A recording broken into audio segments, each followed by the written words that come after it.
अस्सलाम वालेकुम एवरीवन।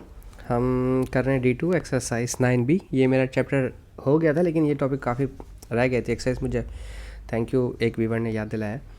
ये रोटेशन का टॉपिक है हमारे पास। हम कर रहे हैं सिर्फ इसका भी क्वेश्चन नंबर 1 करेंगे इस वीडियो में हम, और नेक्स्ट वीडियो में हम question number 2 and so on हम देखेंगे। डिपेंड करता है कि कितना टाइम हम कंज्यूम करते हैं।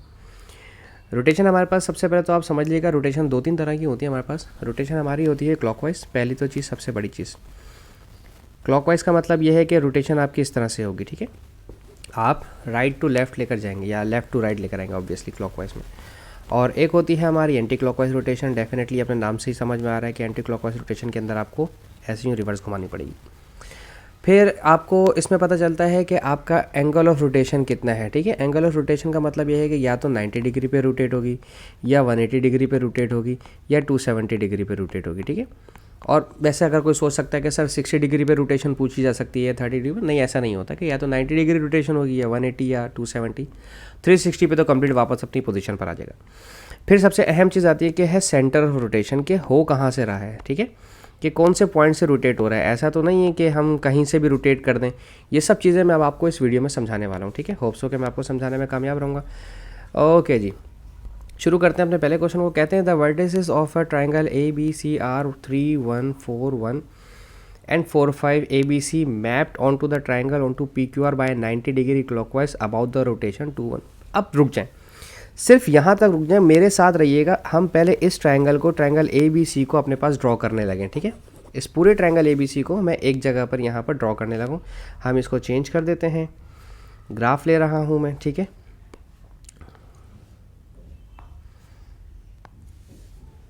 ये रहे मेरे पास, हम इसके पॉइंट्स ले लेते हैं 0, 1, 2, 3, 4, 5, 6, 7, 8, 9 और 10। और इधर भी दो बॉक्सेस छोड़ देते हैं, 1, 2, 3, 4, 5, 6, 7 और 8। अच्छा, 3, 1, 4, 1, 4, 5, 3, 1 ये A है, ठीक है। 4, 1, 3, 1, 4, 1 और 4, 5 और 4, 5। सर ये आपका एक ट्रायंगल बनेगा इस तरह से। यहाँ पर हम देखते हैं कि अगर मैं सही बना पाऊँ तो। AI इसको डिटेक्ट कर ले, ठीक है जी, AI ने डिटेक्ट कर लिया इसको। अब हम बात करते हैं, ये बन गया ट्रायंगल ABC जो उन्होंने हमें फ़िलहाल कहा हुआ था, ठीक है। देखें सारे पॉइंट सही हैं, A 3, 1, 4, 1 और 4, 5, ठीक है जी। X का 4, Y का 5, ठीक है, डन हो गया जी। ABC triangle mapped on to PQR by rotation of 90 degree clockwise. 90 degree clockwise का मतलब क्या है कि इसको रोटेट होकर, ये कुछ रोटेशन इसकी इस तरह से होगी कि ये रोटेट इस तरह को जाएगा, ठीक है, नीचे को आएगा, ठीक है। मैं आपको ये चीज़ समझ में आ गई। अब आगे चलते हैं। कहते हैं 90 degree clockwise rotation about the और रोटेशन अबाउट द पॉइंट 2, 1, 2 और 1, X का 2, Y का 1। सर ये रहा आपका पॉइंट X का 2 और Y का 1। ये है मेरा सेंटर ऑफ रोटेशन R। अब इसने यहीं से रोटेट होना है, ठीक है। अब यहीं से रोटेट होने का मकसद क्या है, अब मेरी बात बहुत गौर से सुनो, ठीक है। जो लाइन आपकी हॉरिजॉन्टल होती है सर, वो हो जाती है आपकी वर्टिकल, ठीक है।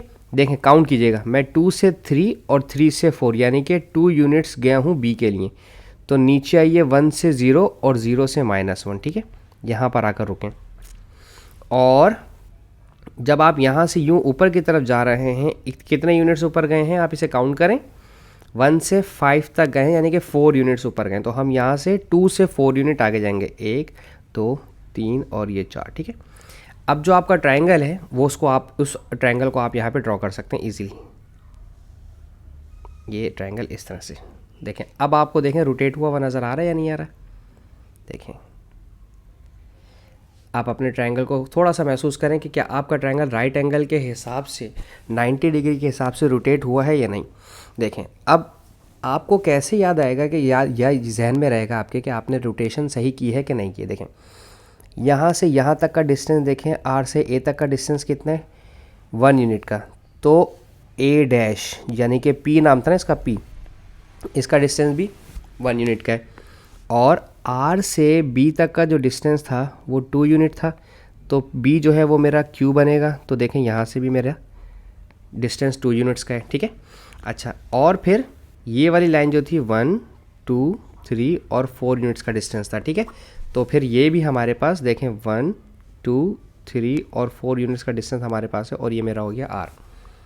अच्छा, अब कुछ टीचर्स जो हैं इसको रोटेशन वाले पॉइंट्स को जो है याद करवाते हैं स्टूडेंट्स को कि उसको याद करें, और याद करने का तरीका क्या है वो उनको कहते हैं कि इसको आप सेंटर ऑफ रोटेशन को याद कर लें पॉइंट्स के साथ। जैसे ए का जो हमारा पॉइंट था, ए का मेरा कोऑर्डिनेट्स क्या था, वो था मेरा 3 और 1, ठीक है। बी था मेरा 4 1 और सी था मेरा 4 5, ठीक है। वो कहते हैं स्टूडेंट से कहते हैं कि अगर रोटेशन हो कभी भी, रोटेशन कभी भी हो 90 डिग्री पर हो, तो उनका कहना ये होता है कि एक्स वाई बन जाता है और वाई एक्स बन जाता है। वो कहते हैं इस तरह से कर लें इसको, ये इधर बन आ जाएगा।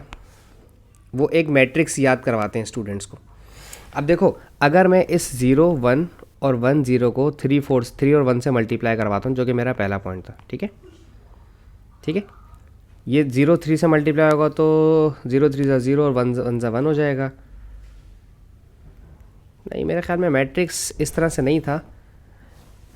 मैट्रिक्स वाला जो पॉइंट है, मैं मैट्रिक्स वाले से करवाता तो नहीं हूँ रोटेशन को, लेकिन मैंने कहा मैं बता दूँ रोटेशन में। एक सेकंड रुकिएगा।